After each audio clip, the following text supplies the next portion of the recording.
Welcome to the Elevate Podcast, powered by Braden. This is your front row seat to the stories of local leaders, both nonprofit and for-profit, who are shaping our community. Every episode brings you leadership insights, lessons from challenges, and practical strategies you can use today. And yes, we'll keep it real and have some fun along the way. If you're ready to elevate your leadership, hit subscribe and follow us on LinkedIn for updates and behind-the-scenes content. Now, let's dive in. Hey everybody, Jason Ulm here with another episode of the Elevate Powered by Braden podcast. And I'll tell you, this one's going to be an awful lot of fun. So I'm sure there'll be a lot of really cool business journey background, a lot of interesting things when it comes to music and that type of stuff. But if you happen to pay attention on LinkedIn and you look at this individual's LinkedIn profile, in the old days, I think it used to say business geek, something like that, and wearer of awesome pants. But now it says punk rocker. So welcome to the show, Dave Foellinger. Thank you. Before we get started and going through background and history, kind of how you got here onto one of the best podcasts out there. But before we do that, punk rocker. So if you're in a band, what's that band's name? The band's name is Nancy RayGun and the Bush Twins. Mic drop. And that's awesome. It's the history is sort of fun. We used to be called Ronnie RayGun and the Diplomats. And believe it or not, there is another band in Indianapolis called Ronnie RayGun, RayGun. Same. And they're better than us. So there was another Ronnie RayGun. Yeah, they won. The arm wrestled. You got. Yeah, I would get texts late at night from friends going, "Oh man, I see on the marquee you're playing tonight." And I'm like, "No, I'm in bed." And so we found out there's another band called Ronnie RayGun. So we were Nancy RayGun and the Bush Twins. All right. So the lead singer of Nancy RayGun in the seat here with us at Elevate. So I appreciate you being here. Let's go back to the beginning. So where are you from? From northern Indiana, Fort Wayne area. I grew up in a little town called New Haven. Yes. And you and I have talked about that. We're both northeastern Indianers. That's right. Went to New Haven High School. Okay. And straight from there, went to Purdue. And I was a direct admit to electrical engineering and failed out of that. And found out I'm not supposed to be an engineer. And ultimately, though, ended up in organizational leadership. Great program. And I was actually supposed to, my plan was I was going to be a career Marine Corps officer. So I was on a ROTC scholarship. And in 91, I was in Quantico, Virginia for officer candidate school and diagnosed with testicular cancer. And so out of the blue, put the brakes on, lost about a year, going through surgery and chemo, and that really changed my course. So I'm coming back to the end of my college and realizing I don't have a job. But I knew I wanted to lead people. I wanted to manage. And so went into manufacturing. And the first job I had, I made cookies. So ran a large production bakery up in Michigan City, Indiana. No kidding. So let's. Man, I'll tell you, your story. Every time we talk, there's always pieces and parts that are just interesting. And we talk, right? So let's go back. You go to Purdue. So you leave New Haven, head to Purdue, and you go down the path of electrical engineering. What was as you're finishing up high school, why go that path? Was in the background or family? So my dad's an engineer. In high school, I loved calculus. I loved physics. So I must want to be an engineer. So you like those things. And that was, okay, so that was coming natural to you, right, in high school. And so then, obviously, if you're going to go down the engineering path, Purdue makes the most sense, right? So you head to Purdue, but then the next thing he said there was you failed out or something like that. So what's that look like at your 4 years at Purdue? Yeah, so it turns out if you go to class, they give you the answers. If you don't, engineering school can be really tough. It could be difficult. Yeah. No, I just while I liked calculus and physics at the high school level. Yeah. It just wasn't me. I'm a people engagement person. I'm sure organizational development person. Yeah. And so I was just really struggling. It was just against the grain of what I wanted to do. Sure. And it wasn't rebellion, that I wasn't going. I was just sort of lost. Yeah. But being on that ROTC scholarship, you can't be on academic probation. So I had to find a new course pretty quickly. So you're on your ROTC scholarship. I'm curious about what that looked like also while you're in school. But as you come out of electrical engineering, what area did you go to finish up while you're at Purdue? Organizational leadership. Organizational. Yeah. So it's in the School of Technology. Okay. Its focus is everything from leadership psychology to human resources to organizational development. It was really built for me. Yeah, it sounds like what you're looking for in that you really found that. ROTC, all 4 years of school there? Well, until the medical discharge. Okay, so yeah. So help me understand, why go down that path? And you got a scholarship. What were you doing kind of high school before you go to college? How does that even work? I don't know much about the ROTC. Yeah, so growing up in New Haven, we never wanted for anything, but we definitely did not have a lot of money. Okay. Mom stayed at home, dad worked at General Electric. And so to go to college, I was going to have to find a scholarship. Gotcha. And I had always been involved in the leadership in high school and different roles there. Okay. And somewhere along the way, I saw, well, actually I remember I wanted to go to the Naval Academy. You've got to be really smart for that.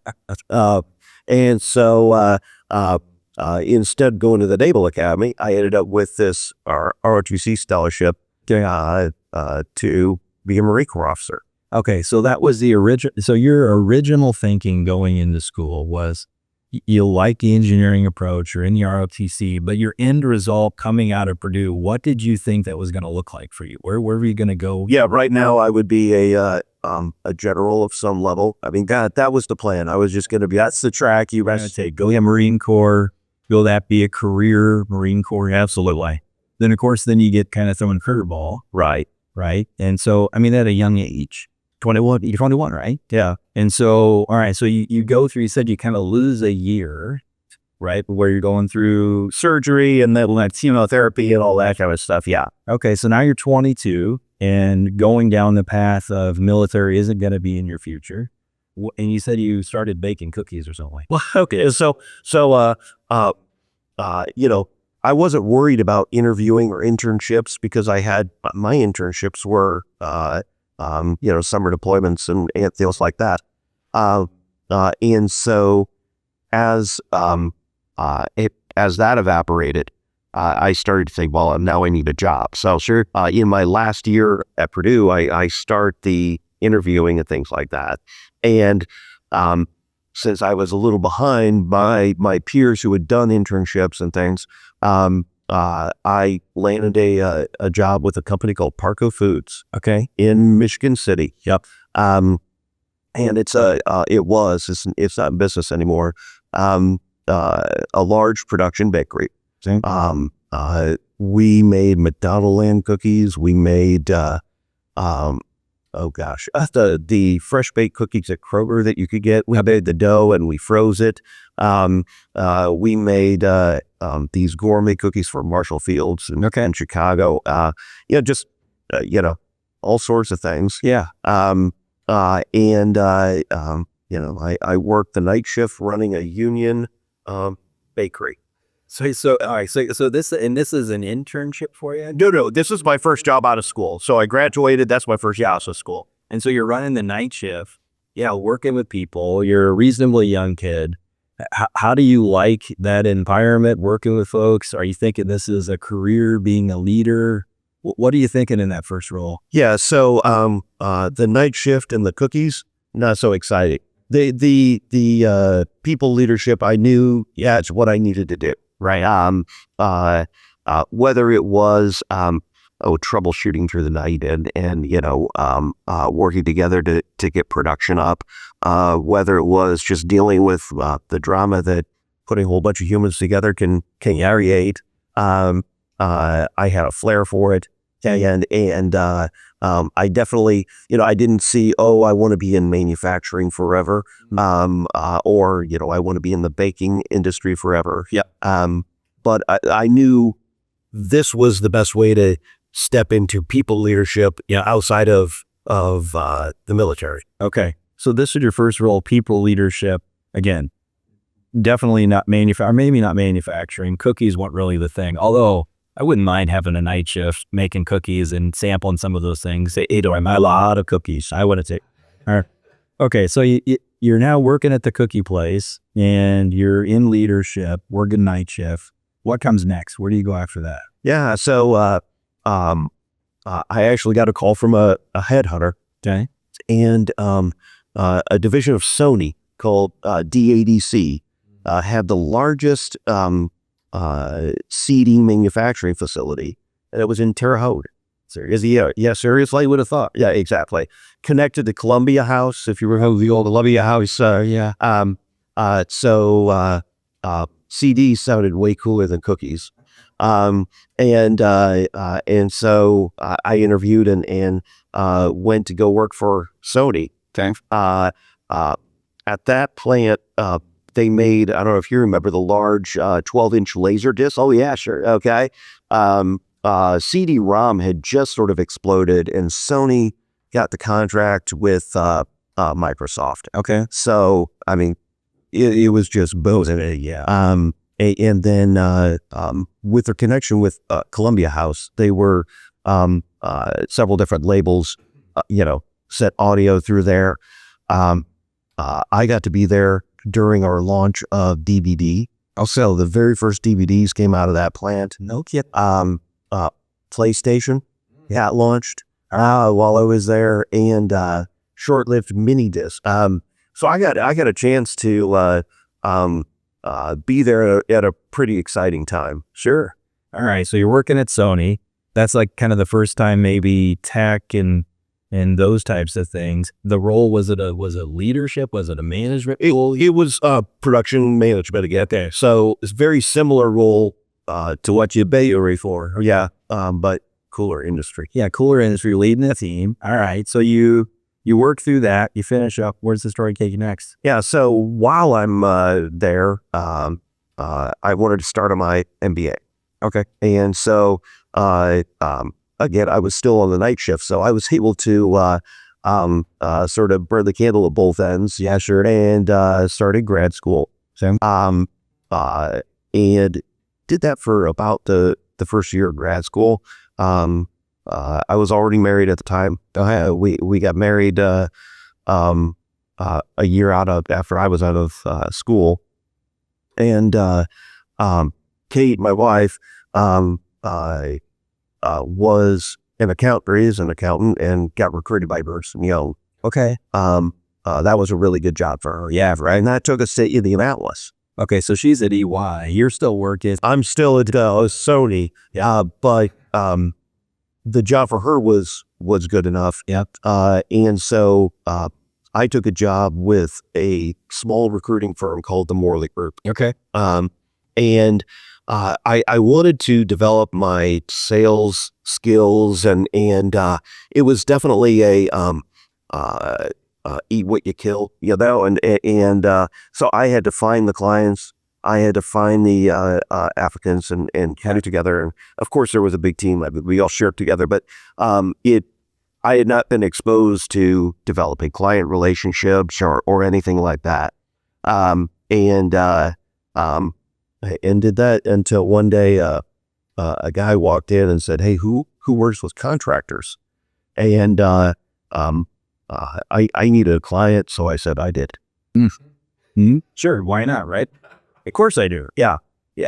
All right. So you're at the Morley Group, first time kind of in sales. Yeah.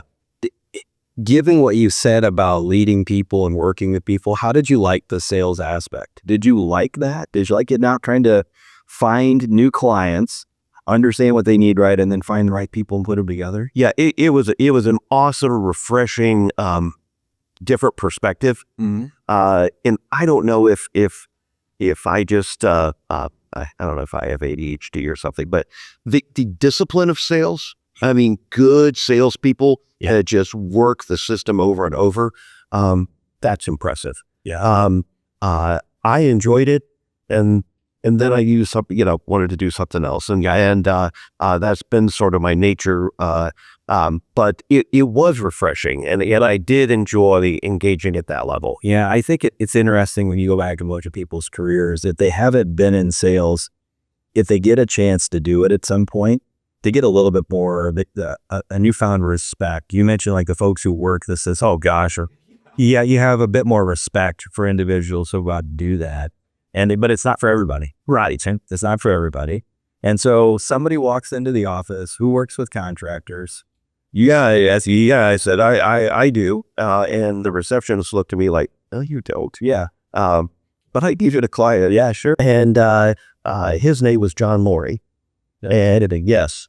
And so we sit down into in a conference room, and I'm pretty sure I gotta land this right now because contracting wasn't even an area of focus for the firm. Okay. And he's a client, sure, Yeah. And he sits down with this exciting story. And at the time in the commercial flooring industry, there were 3 roll-up plays going. So 2 carpet manufacturers were rolling up the industry, and they were gobbling up the contractor network, the dealer network. Okay. And then a third raw material supplier, DuPont Corporation. Yep. They made more commercial nylon for commercial carpet than anyone else. Okay. They were partnering with other manufacturers and then leapfrogging into the dealer network. And they were trying to establish a network of hundreds of these dealerships across the country. And they had approached John, who had a small commercial flooring company in Fort Wayne. He and I had never really crossed paths, but we found out he's a Purdue guy, I'm a Purdue guy, and Fort Wayne's not that big, so we were some of the same people. Yeah. And so there was that connection right away. But he had been approached where DuPont wanted to buy Jack Laurie Commercial Floors. Okay. He was not interested in that. So he developed a licensee agreement, almost like a franchise, and became one of their first licensees. Okay. And so he was going to play a very large part in this roll-up. Yep. And he was going to need people. So first stop, he wanted to open up in Indianapolis, and I definitely stepped out of what we were doing as a recruiting firm, because initially we vetted some acquisition opportunities. Okay. So he just needed someone who could make phone calls to these folks here in Indianapolis. Have you thought of selling? And 1 in 20 of those things work. So yeah, sure. It ended up there was not going to be the right timing for an acquisition. And so it was greenfield startup. And so then I was charged with recruiting the entire initial staff. Yeah. So, opened up in December of 98. Okay. Here in Indianapolis. Somewhere around, I think, April of 99, he and I were having breakfast at Cafe Patachou over at Keystone. Okay. It was a nice day sitting outside, and literally on a napkin, he asked me, hey, now you've got your MBA, what are you going to do? And I didn't know. Yeah, sure. He started to map out this director of branch development, which was really head of M&A and recruiting for this rollout. Yeah, sure. And so I decided to come aboard. And yeah, and that has launched. Gosh, for about 2 years, it was just constant on the road. We opened. By that time, we had Fort Wayne, South Bend, Indy. We bought a company in Evansville, Louisville, Lexington, Nashville, Chattanooga, and then one in Southwest Michigan. And so it was a crazy time. We were pretty young in our career, and gosh, wrote the book on how to destroy a company. We outpaced our cash, and then in 2001 was the .com blip. And you would think, commercial construction.com, not really related. Construction, if there's a dip in the economy, there's a construction just constricts. Yep. And so those roll-up plays all sort of dissolved. All three of them failed. Okay. And we really had to scale back. Okay. And so we sold some operations that were making money, shut down some that were not making money. And John went back to Fort Wayne. I stayed in Indianapolis. And we really just said, we're going to stick to our knitting, and we're going to grow in these two cities. Okay. And that launched a huge period of growth. Before we get into, we'll do a little bit of what I'll call a commercial for Jack Laurie, right? What you guys do today, what it looks like. But before we get there, so you're at the recruiting firm. You get a chance to recruit, build the team here locally in Indianapolis before you actually join, right? And so that's an interesting part of the story. Because when you go back, really, you should have never been talking to him anyways, right? Because you shouldn't have been trying to do this stuff. Right. But you needed a client, right? So necessity, you need somebody to do that. And then you kind of just figured it out along the way, how to help him. Yep. And then clearly did a pretty good job, because to sit at Cafe Patch you a couple years later and say, hey, do you want to do this with me? Yeah, worked out okay. That's pretty cool, right? So you've got some growth, you take off. You mentioned that you outpaced your cash, right? So maybe you had to come back a little bit. So now you're in Indianapolis and you're in Fort Wayne, and maybe just more for our viewers, more about what you guys do and who you're out working with. Yeah. So we're a commercial flooring contractor, and at the time, that was really the basics. So carpet, vinyl, some ceramic. Yep. Through the years, that's expanded to virtually if it goes on the floor in a commercial building, we do it. So competition sports courts, resinous floors, polished concrete. So along with carpet, vinyl, ceramic tile. So any stitch of flooring in here, you can be able to. In addition, we've gone into the residential side. Mostly with the builder business. So custom builders, it's still B2B. It's still a commercial tech transaction, fits into our systems. But different sales process. You're dealing with future homeowners and slightly different products. Okay. But still related enough. So that's what we do. Our focus really is commercial floor cover. Gotcha. In your role, you're president, CPO of Jack. What is it you're doing on a day-to-day basis? Because I know obviously working with people, helping people, building community in your organization. What's a day look like for you? What are you doing out there with the folks today? Yeah. So when I joined, I think the company had 45 people, and now we're in the hundreds of people, and so it's very different, and I've been blessed with an awesome team. Yeah. So, I have senior leadership that I get to work with. They're incredibly capable. They do all the heavy lifting. So, one of my chief responsibilities is developing and driving the strategy. Yep.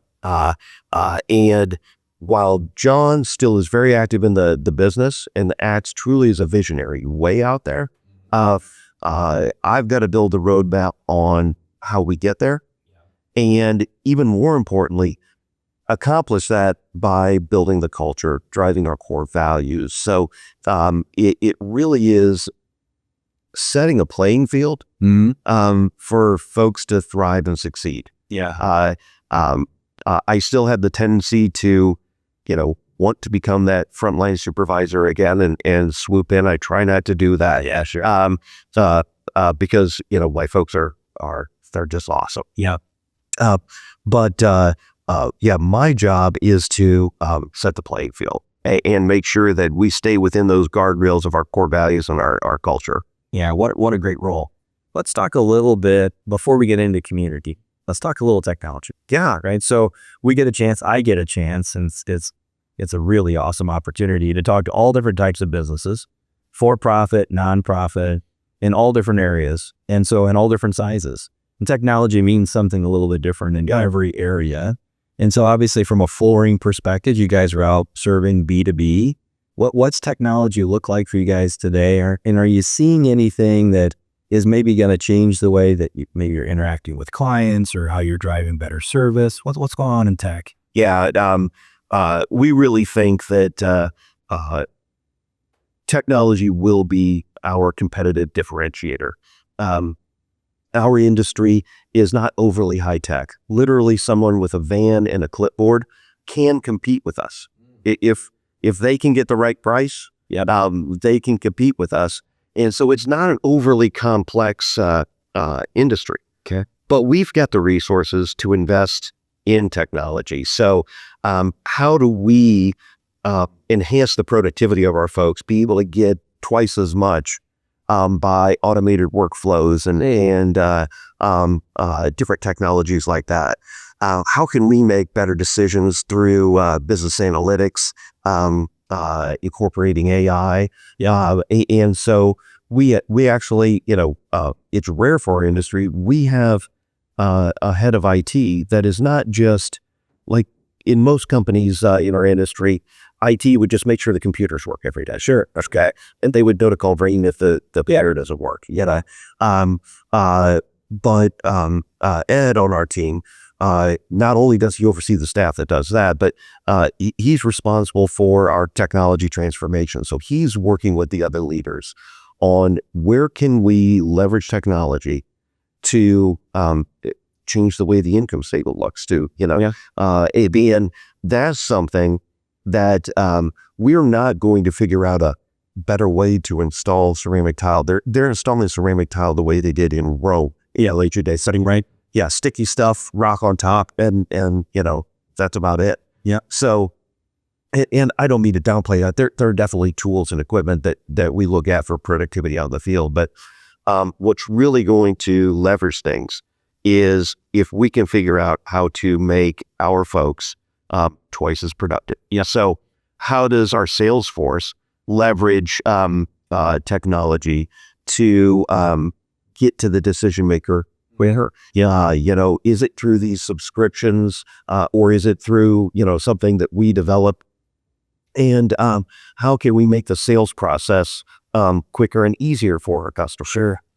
All the way down to how can we process twice as many accounts payable without adding staff? Yep. And so that's a huge focus for us right now. And I'm the last person to really talk tech. But I'm convinced that if we do not leverage this, there's not enough differentiation. And then we're just slugging out a fair fight. Yeah. And I've always said, I'm looking for a way to not fight a fair fight. So I'm trying to change a game so that I'm fighting a different fight than everyone else. There's no glory just slugging out and maybe coming out on top. Yeah. I think that might be the title of the episode. That was great right there, by the way. That's a good one, Dave. So, when you think about tech, I think you're right. It's the incremental changes that we can help our team get incrementally better. Like instead of processing 10,000 things, could I process 20,000 with the same amount of people? Exactly. So can I make them, superhuman, right? To be able to do stuff with augmentation. So awesome. Thank you for sharing a little bit of technology in your business. Let's talk community. Yeah. So community can mean lots of different things. It could be interacting with nonprofits from a business perspective or personal perspective. It could be community building amongst your team. You've got people working kind of all over the state, multiple offices. You got people, job sites. You've got remote team. But community, when you think of community, what's that look like to you, and kind of how are you engaged with the community? Yeah, probably the biggest thing I did was pursued a passion project.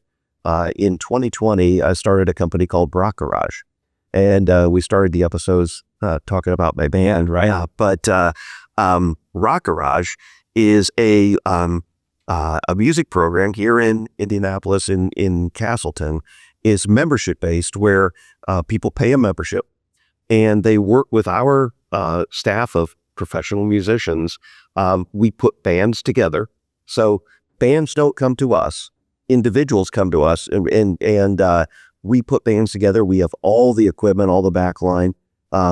They rehearse once a week, and those instructors help them with arrangements. How at our skill level, how do we make it sound like that song that maybe might be more complex and more difficult?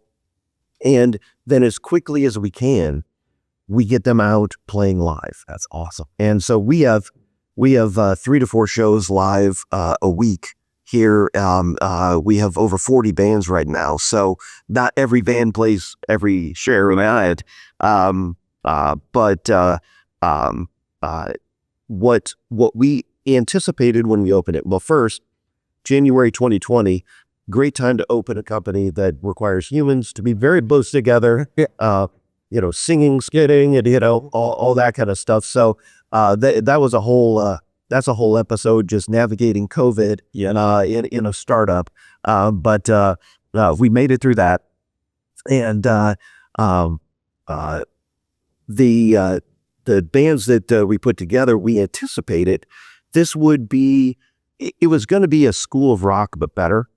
Yep. And not to knock School of Rock, but they are very curriculum driven and mostly youth oriented. Sure. And we just figured this was like, some kids join soccer clubs, some kids play softball, some join School of Rock. So, some were enjoying Rock Garage. Yeah, sure. And we definitely have a youth program. What we didn't anticipate was it absolutely exploded with adults. No kidding. You see, that's what's interesting to me. So now you're getting people that are 30s, 40s, 50s. Yeah. So want to go maybe live out a lifelong dream or something, right? Yeah, absolutely. And I wish I could have predicted it, but there were more people like me sitting in my basement, noodling around, I wish I could be in a band again. Gosh, who would I play with? I don't know. Where would we rehearse? Well, definitely can't rehearse in our basement. It's too loud. And, then all the gear, oh my gosh. And that really resonated with folks, when folks start to think of what do I want to do with my disposable income, some people want to have, buy a golf membership and golf and things like that, or a myriad of other things. Yeah. And I've been amazed at how many people are attracted to music. Yeah. And of all skill levels. So this is not something where you have to be an experienced player. We can get you from ground zero, with private lessons to the point where you could get through a couple songs on stage. No. And then the community that formed, it's this melting pot. Yep. Like you said, in the adult program, officially you could join at 21, so you can play at 21 over bars. But a lot of 21 to 35-year-olds don't have the disposable income. They're raising kids, so naturally we don't have as many there. But then that 35 to 40, all the way up to 78. There are folks that have this is what they do, with their spare time. Yeah. So it's interesting. So you started this back in 2020, but had you been playing music your whole life? So where did that come from? When did it get started? Yeah, I've been playing since I was 8. Okay. And primarily played trumpet through grade school, high school. Took piano lessons along the way, and then, but had always just been musically oriented. Noodled on the guitar through college. Actually didn't start getting serious about it until,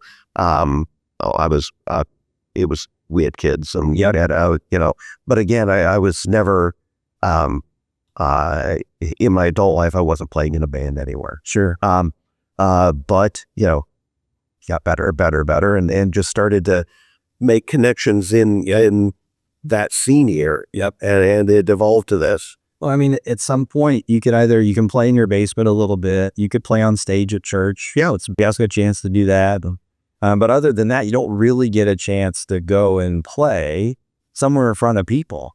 So this is a great opportunity for everyone, one, to learn, but also to literally get up on stage and live out like a lifelong dream. So you put these shows on. You got one coming up this Friday night, right? Yeah, Friday at the Melody Inn. Yeah, and the name of the band again was Nancy RayGun and the Bush Twins. Right.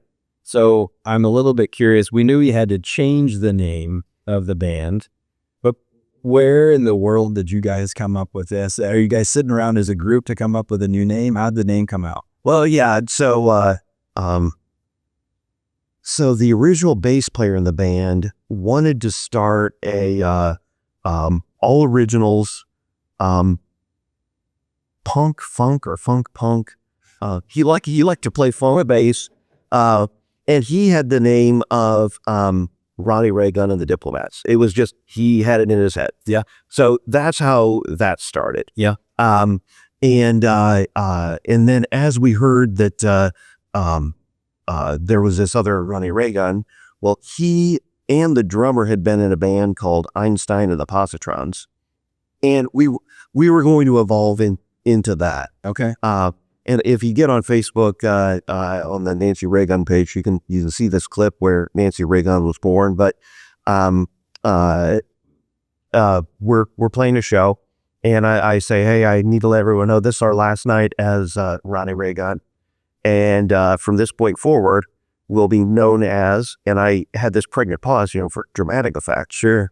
And Preston, who is the other guitarist in the band, and my business partner in Rock Garage, just blurted out Nancy RayGun.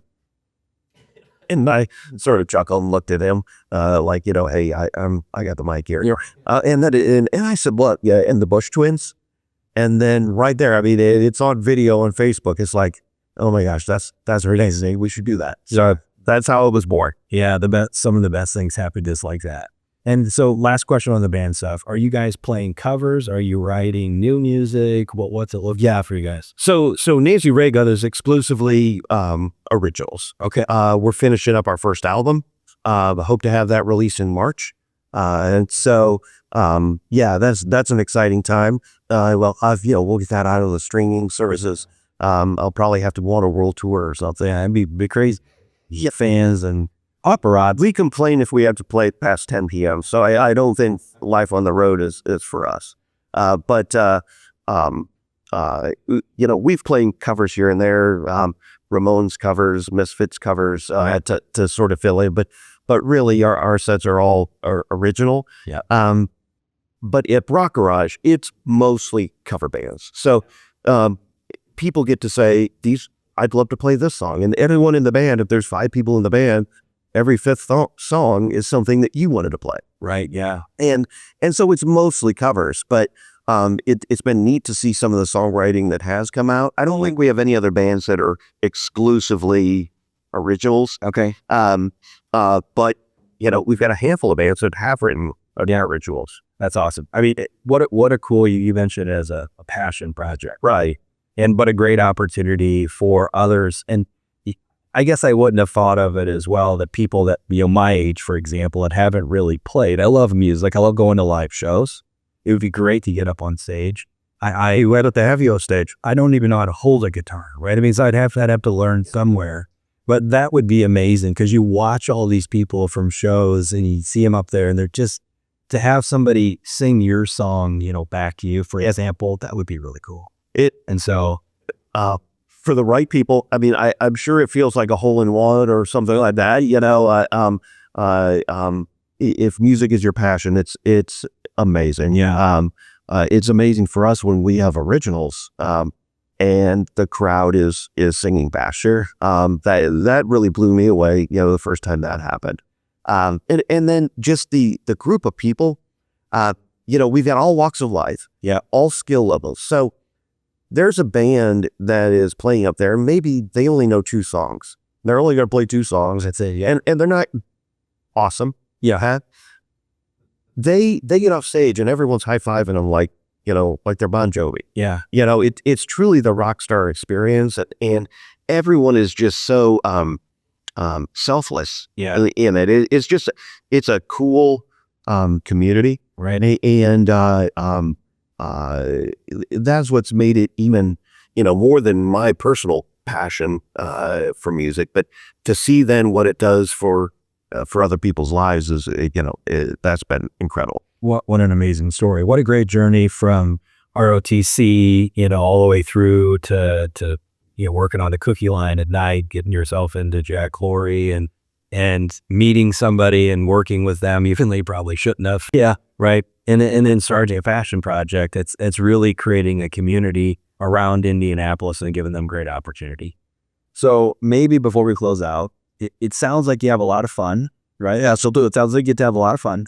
So outside of Rock Garage and working with the team and helping, lead Jack Laurie, what's fun for you and maybe for the family? Yeah. Well, the family's at a neat stage. In the summer of 24, our oldest got married. Our second oldest, since then, is graduated, and he works for an accounting firm down in Nashville. Yep. So seeing them grow, our youngest is a sophomore in high school. And then this last weekend, we were blessed with our first grandchild. So just a lot of neat stuff going on, family-wise. Sure. We love to travel together. We had an opportunity this past summer to have both boys and our daughter, because now, one boy is married, has his own family, the other lives down in Nashville, and how often can we vacation together again? Yeah. It was neat to have everyone together. So yeah, just loving the place in life we're in. Yeah. Good for you, my friend. Well, thank you so much for sharing your story. It was great to hear. Good to be friends with you. And it's just awesome to hear the stuff that you've done in your career. It'll be fun as we continue to talk as your new grandkid gets a little bit older, when they get old enough to look up on stage and see grandpa up there rocking. That's got to be cool. Well, I already got authorized to buy a drum kit. Perfect. So yeah, you're going to be the best grandpa. Yeah, exactly. Good for you, my friend. Appreciate your time. Thank you.